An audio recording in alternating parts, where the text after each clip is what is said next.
Hey guys, welcome back to the channel. My name is Brian from Izzet League EDH, and today we're going to be continuing with the latest spoilers for the Commander Legends set that's coming out in like a couple weeks or something like that, week or two. But yeah, let's go ahead and get started. Pretty excited. We'll just jump right into it just like usual. So, without further ado, we'll get started with the multicolored cards. Starting off with Arcelos, Lagoon Mystic. He is a Sultai commander for 4 mana, 1 generic in Sultai colors. As long as Arcelos, Lagoon Mystic, is tapped, other permanents enter the battlefield tapped. As long as Arcelos is untapped, other permanents enter the battlefield untapped. He has 2 power and 4 toughness. And I just gotta say, he has some nice flavor text that says, life is not all race. So, has a... What's that one guy's name from Kung Fu Panda? The turtle guy. It looks like him. It looks like him a lot. It just gets that vibe. But altogether, it's basically an amulet of vigor on a stick, but better.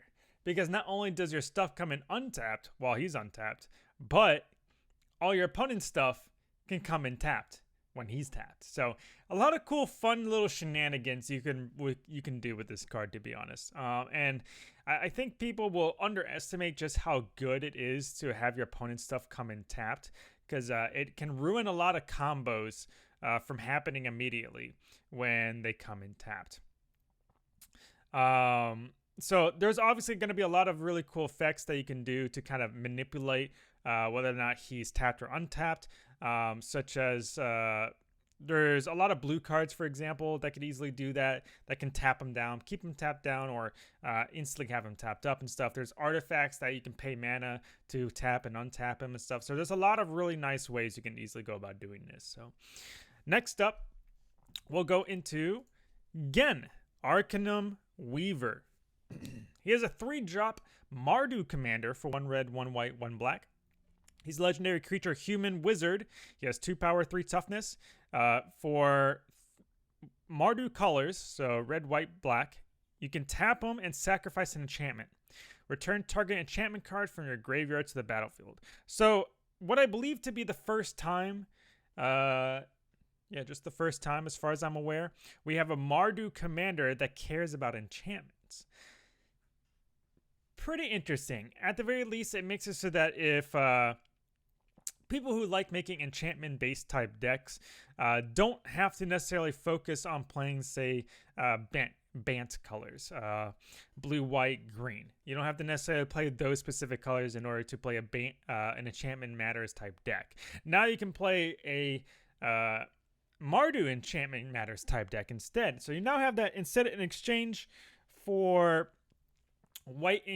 for blue and green, you now have red and black. So it gives a little bit more of a destructive force added into all of it too, with all the different enchantments you can do in these color combinations, especially like Rakdos type effects and whatnot. I feel like it'd be pretty cool, just completely different from what you're usually used to seeing, but nonetheless, pretty cool. I'm excited. I'm kind of interested to see what players kind of make up with this, to be honest. Next up, we have Thralls, Reverent Medium. It's an Orzhov commander for 5 mana. Costs 3 generic, a white, and a black. It's a legendary creature, human cleric. Has 3 power, 4 toughness. And she says at the beginning of each end step, create X amount of 1/1 white spirit creature tokens with flying, where X is the number of tokens you created this turn. So in a way, she kind of lets you double the amount of tokens you create in a turn, which is kind of nuts. Obviously, this means you can do some really busted and janky aristocratic type of combos. Just because of the fact you now have more fodder to mess around with. Just because, like, even if you use just the spirits alone, that's already a lot of fodder you can use just for aristocrat type strategies. So I'm not sure how good she will be. I feel like she will actually be a lot better than people expect. She is a 5-drop though, which kind of sets her back a bit, but I think there is potential for her.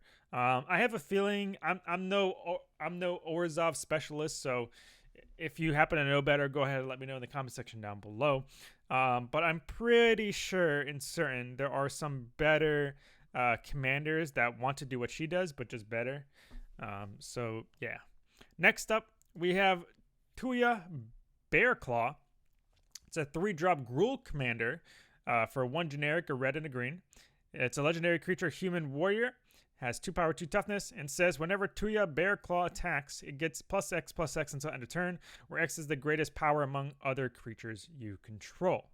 So, in essence, it's kind of doing what a lot of other kind of combat-oriented type cards already do.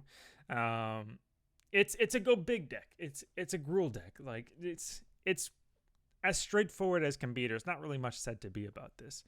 I wouldn't be surprised though if somebody tries making this like a Voltron-y type deck. Just slap a really big creature in the field, maybe pump them as big as possible, and I don't know.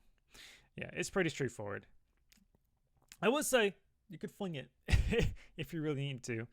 Okay, so next up, aside from the multicolor lands cards, we'll talk about the new land that's in the set.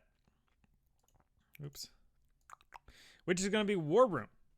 You can tap it for 1 colorless mana, and you can pay 3 generic mana and tap it and pay life equal to the number of colors in your commander's color identity to draw a card.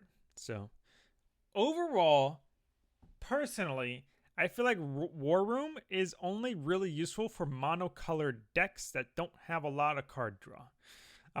So for example, mono red, mono white. Yeah. just those two for the most part. Black already has an absurd amount of ways to get card draw at the cost of like paying life and stuff. Blue has, you know, the best card draw in the game, and green already has an absurd amount of great ways to get card draw as well. So I would say pretty much I would only put Warroom in a mono red deck or mono white deck, or maybe even a Boros deck. So that's my personal opinion. Obviously, you're not going to want to put this in a 4-color deck, because by that point, you probably already have some better draw cards and engines in the first place. And even if you didn't, you're taking a good chunk of life and paying 3 mana. Potentially 4, because you have to tap Warroom as well, just to draw a card. So it's not really a good card in my opinion. All right, so next up, we have the white cards. So we're going to be talking about Court Street Denizen. It's a 3-drop mono white human soldier creature.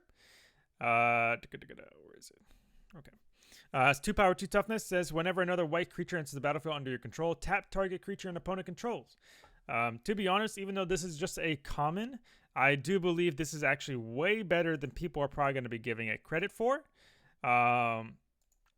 Heck, just have 1 creature enter the battlefield while, like, play this in a mono white deck that like creates tokens or something. You could tap down an entire opponent's board and swing out on them or something. That's nuts. Imagine if we're playing a more like control oriented type deck and you flash in some creatures or some tokens or whatnot right before the declare attacker step at the beginning of combat, but right before the declare attacker step, because that is 2 separate steps for anybody who may not be aware. Combat is divided up into start a combat step, declare attacker step, declare blocker step, damage step, and then end a combat step. Okay. And you can do things, you can interact at any point during those steps. Okay, so you could be like, so if an opponent would be like, all right, I'm going to go to combat, I'd be like, okay, before you declare attackers, I'm going to flash in a couple creatures or something. Okay, maybe you're playing like a Jeskai or a white-blue flash deck where you flash in a bunch of creatures and whatnot. You can use this to tap down other people's, your opponent's creatures, so they can't attack with the creatures they're probably going to attack with. And then they're kind of just left sitting there. So I feel like this actually has a lot more utility and usage available than probably most people are probably going to give it credit for, or actually maybe even realize. So but again, it kind of only really works in decks that can bring out quite a big amount of creatures. So I like the card. I do like the card a lot. Next up, the only other white card for today, we have Promise of Tomorrow, which is a mono white 3-drop enchantment. Costs 2 generic and a white. It says whenever a creature you control dies, exile it. At the beginning of each end step, if you control no creatures, sacrifice Promise of Tomorrow and return all cards exiled with it to the battlefield under your control. In my personal opinion, this is an insane card. Absolutely insane. Just because it does quite a few things. First of all, it, in a way, kind of protects you from board wipes. So in the case if you're playing like mono white, for example, if you're and someone board wipes you, all your creatures will be exiled, and then at the end of the turn, Promise of Tomorrow will sacrifice itself and bring all those creatures right back. Okay, already really good. Now let's just take it into the form of what if it's not a board wipe, which is very likely to happen. Okay, what if they just pick your creatures off one by one over the course of a few turns? Well, still works. Okay, your creatures will still get exiled. You're playing mono white, so chances are you might not have the greatest amount of recursion in your deck. You might have some, but not the greatest amount of recursion in your deck. So it really doesn't make too difference in the first place whether or not they get exiled. And then in the off chance that you do lose all your creatures left, Promise of Tomorrow will sack itself and bring all of your creatures that have been exiled since this came in many turns ago back on the field. So it can have a burst effect in case a board wipe happens, or it could have a longevity, like long turn type of effect too, that kind of builds up over the course of a game.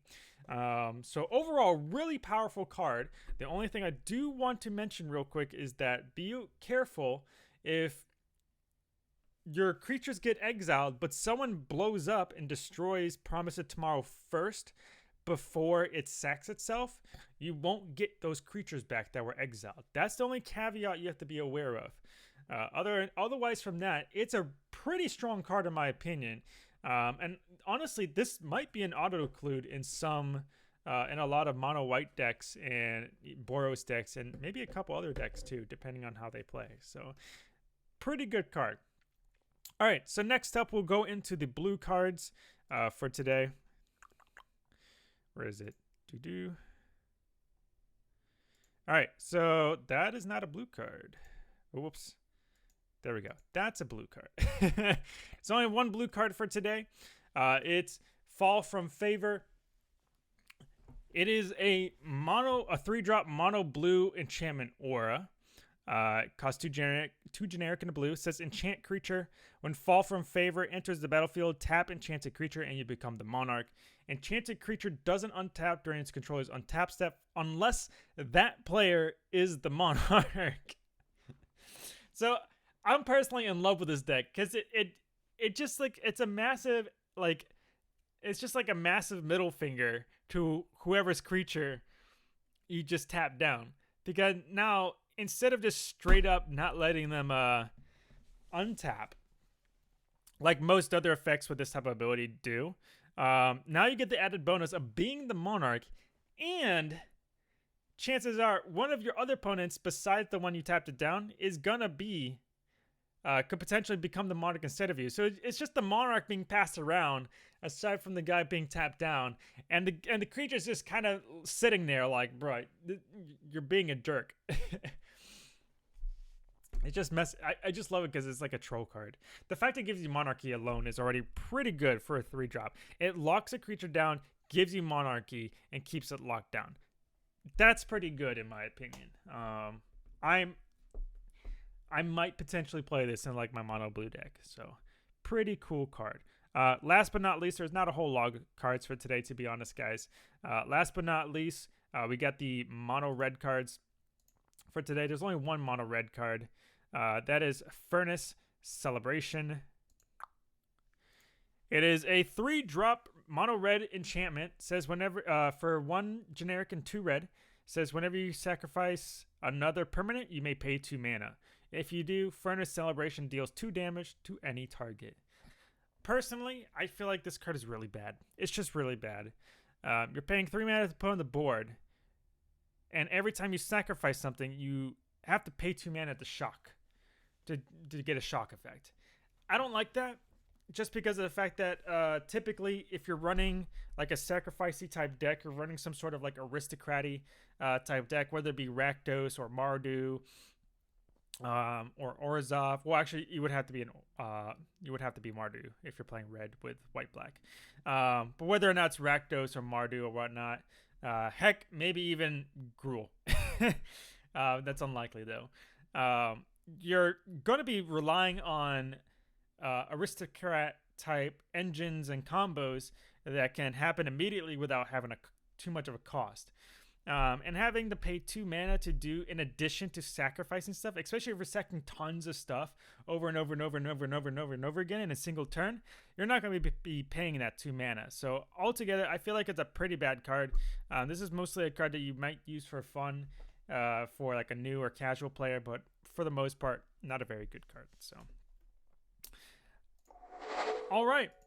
That's pretty much it for today, guys. It was a really short video. There were not a whole lot of cards that came out for day 5. Not a whole lot of new cards. So without further ado, if you enjoyed the cards on the list, if you had any other comments, suggestions, maybe strategies, or combos that I just didn't recognize, go ahead, let me know in the comment section down below. I would love to hear them. And so would probably everyone else who's watching the video and looking in the comment section. Help them out too. But other than that, if you enjoyed the video, please leave a like, subscribe, and hit that bell button. It's the best way I know when to upload more videos such as this one. My name is Brian from Izzet League EDH, and I will see you guys in the next spoiler video. Peace, y'all.